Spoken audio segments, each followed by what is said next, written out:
ப்ரெக்னென்சியில் thyroid hormone ரொம்ப முக்கியங்க. TSH அப்படின்னு ஒரு லெவல் இருக்குது தைராய்டு ஹார்மோனில். அது வந்து 0.3லேருந்து 2.5 இருக்கணும்.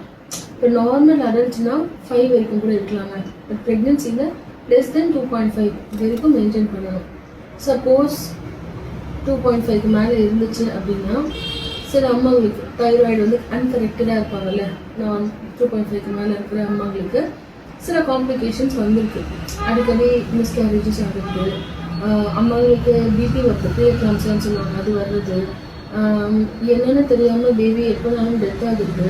அதை மீறி பிறந்ததுன்னா பேபிக்கு மென்டல் ரிட்டார்டேஷன் சொல்லுவாங்க, மூளை வளர்ச்சி கொஞ்சம் கம்மியாக இருக்கிறது, இந்த மாதிரிலாம் இருந்திருக்குங்க. பட் நீங்கள் கரெக்டாக செக்கப்புக்கு வந்து தைராய்டு TSH வேல்யூவை லெஸ் தென் 2.5 வச்சுக்கிட்டீங்க அப்படின்னா இது எல்லாத்தையுமே நம்ம அவாய்ட் பண்ணலாங்க. ஹெல்த்தி பேபியை நம்ம பெற்றெடுக்கலாம். சப்போஸ்